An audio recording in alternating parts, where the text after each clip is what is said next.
आज जो रेसिपी आप लोगों से शेयर करूंगी बहुत ही मज़ेदार और जायकेदार तैयार होती है। आप जब इसे घर पर ट्राई करेंगे ना, आपकी ढेर सारी तारीफ होगी इंशाअल्लाह ताला।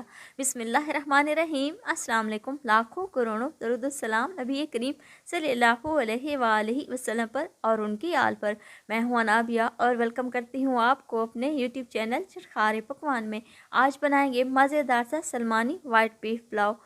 और अच्छी बात तो ये है कि कोई गरम मसाला भी आपके मुंह में नहीं आएगा और जायके आपको सारे मिलेंगे। तो वीडियो को आप लोगों ने अंत तक ज़रूर वॉच करना है। अगर वीडियो अच्छी लगे अपनी फैमिली और फ्रेंड्स में भी शेयर किया करें और चरखारे पकवान को भी सब्सक्राइब कर लिया करें। तो चलें जी, चलते हैं हम अपने किचन में और अपनी जी आज की मज़ेदार सी रेसिपी वाइट पुलाव बनाना शुरू कर लेते हैं। तो ये मज़ेदार सा सलमानी बीफ पुलाव तैयार करने के लिए सबसे पहले मैंने यहाँ पर बीफ ले लिया है और बीफ है यहाँ पर मेरे पास 1 kg। अगर आप लोगों को बीफ पसंद नहीं है तो आप ये रेसिपी मटन या फिर चिकन से भी तैयार कर सकते हैं। और मैंने यहाँ पर मिक्स गोश्त का इस्तेमाल किया है और नली भी शामिल करवाई है और हम इससे मज़ेदार सा पुलाव तैयार करेंगे। तो मैं इसको प्रेशर कुकर में डाल दूँगी। आप पतीली का भी इस्तेमाल कर सकते हैं। साथ ही मैं इसमें शामिल करूंगी 1 चम्मच के बराबर नमक और कुछ खड़े मसाले भी शामिल करेंगे। खुशबूदार से खड़े मसाले ये हैं: 1 चम्मच के बराबर सफ़ेद ज़ीरा, 2 टुकड़े दालचीनी के, 8 से 10 दाने लौंग, 2 अदद बादियान के फूल, 5 से 6 अदद छोटी इलायची, आधा चम्मच के बराबर काली मिर्च भी शामिल कर रही हूँ।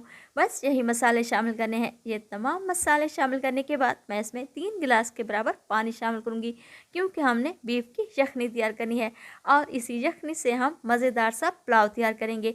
3 गिलास के बराबर पानी शामिल करें और इसे कवर लगाकर छोड़ दें पूरे 35 से 40 मिनट के लिए क्योंकि बीफ है, इसको गलने में थोड़ा तो टाइम लगेगा। कवर लगाकर छोड़ दें और अब मैं आप लोगों को चेक करवाती हूँ। माशाल्लाह से पूरे 40 मिनट गुजरने के बाद आप लोग देख रहे हैं 2 गिलास के बराबर यखनी भी बची हुई है और हमारा बीफ भी अच्छे तरीके से सॉफ्ट हो चुका है। ये देखिए माशाल्लाह से बीफ हमारा अच्छी तरह से गल चुका है और आप लोगों ने भी इसको अच्छी तरह से सॉफ्ट कर लेना है। बीफ को हमने अच्छी तरह से तैयार कर लिया है। तो अब मैं इसकी यखनी अलहदा कर लूँगी और इसका गोश्त अलहदा कर लूँगी। तो इसको हम रखते हैं साइड पर जब तक हम मज़ेदार सा ग्रीन मसाला तैयार कर लेते हैं। तो ये मज़ेदार सा मसाला तैयार करने के लिए मैंने यहाँ पर 8 से 10 अदद सब्ज़ मिर्च ले लिए हैं और 8 से 10 दाने लहसुन के और 2 से 3 टुकड़े मेरे पास है यहाँ पर अदरक के। ये तमाम चीज़ें मैं मिक्सी जार में डालकर अच्छी तरह से ग्राइंड कर लूँगी और इसका हम पेस्ट तैयार कर लेंगे। अगर आप लोग मेरे चैनल पर नए हैं तो प्लीज़ आप मेरे चैनल को सब्सक्राइब करें और बेल आइकन को भी प्रेस करना ना भूलिएगा ताकि मेरी हर आने वाली वीडियो आप लोगों तक सबसे पहले पहुंचती रहे। ये देखिए ग्रीन मसाला हमने अच्छे तरीके से तैयार कर लिया है और अब मैं आप लोगों को चेक करवाती हूँ। इसी तरह से आप लोगों ने गाढ़ा गाढ़ा सा तैयार कर लेना है। तो इसको हम एक साइड पर रखते हैं जब तक हम चावलों के लिए मज़ेदार सा मसाला तैयार कर लेते हैं। एक कढ़ाई ले लूँगी और उसमें मैं शामिल करूँगी 1 कप के बराबर कुकिंग ऑयल। साथ ही मैं इसमें 2 मीडियम साइज़ के प्याज भी शामिल कर रही हूँ जिसको मैंने बारीक स्लाइसेस में कट किया हुआ है। प्याज को आप लोगों ने ज़्यादा डार्क ब्राउन नहीं करना बल्कि इनको हल्का सा ब्राउन कर लेना है। ये देखिए माशाल्लाह से हमारे प्याज हल्के ब्राउन हो चुके हैं और अब मैं इसमें शामिल करने लगी हूँ ग्रीन मसाला जो हमने पहले ही तैयार करके रखा हुआ था। ग्रीन मसाला इसमें शामिल करें और इसको अच्छी तरह से भून लें क्योंकि हमने इसमें अदरक और लहसुन का इस्तेमाल किया है ताकि अदरक और लहसुन का पेस्ट जो हमने इसमें शामिल किया है उसका कच्चापन ख़त्म हो जाए। 2 से 3 मिनट तक आप लोगों ने इसकी अच्छी तरह से भुनाई कर लेनी है।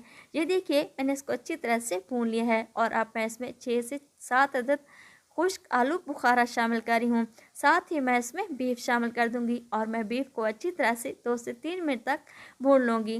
बीफ हमारा अच्छी तरह से गल चुका है। आप लोगों ने हल्के हाथों से ही इसको मिक्स करना है।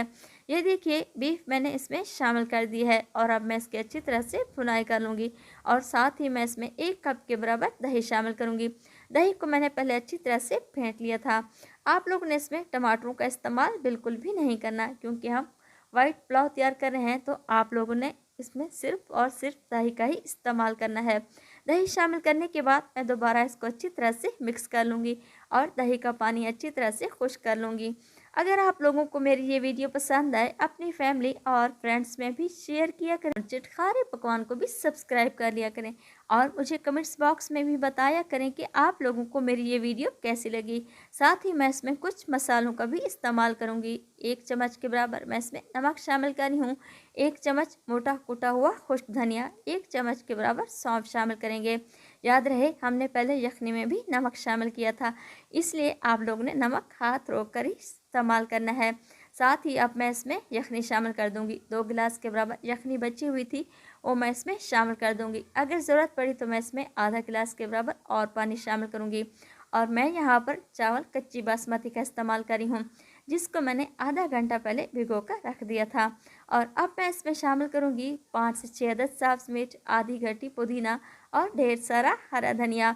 हरा धनिया शामिल करने के बाद मैं दोबारा इसको अच्छी तरह से मिक्स करूँगी और इसे कवर लगाकर छोड़ दूँगी ताकि पानी में बॉयल आ जाए।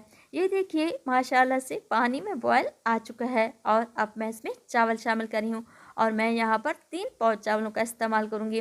चावल शामिल करने के बाद मैं दोबारा इसको अच्छी तरह से मिक्स करूँगी और इसे कवर लगाकर छोड़ देंगे ताकि चावलों का पानी अच्छी तरह से खुश्क हो जाए।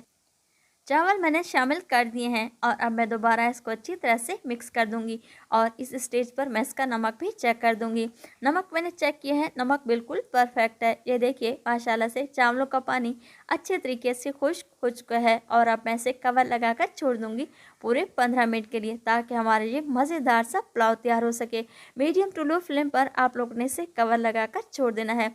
ये देखिए माशाल्लाह से पूरे 15 मिनट गुजरने के बाद आप लोग चावल चेक करें। खुशबू तो ऐसी है कि इसको देखते ही खाने को दिल कर रहा है। और माशाल्लाह से आप लोग इसका कलर चेक करें कितना खूबसूरत आया है। एक दफ़ा आप लोगों ने मेरी इस रेसिपी को ज़रूर ट्राई करना है। इंशाल्लाह आप लोगों को मेरी ये रेसिपी ज़रूर पसंद आएगी। आप इसे दावत में तैयार करें या फिर अपने घर वालों के लिए, इंशाल्लाह आप लोगों की खूब सारी तारीफ़ होगी। मैंने इसे दावत में तैयार किया था, मेहमानों ने खूब सारी तारीफ़ें की थी। तो मिलते हैं हम अगली रेसिपी में। अल्लाह ताला आपको खुश रखे, अपने हिफ्ज़ व अमान में रखे। अनाबिया को दुआओं में याद रखिएगा। Thanks for watching my video. अल्लाह हाफिज़।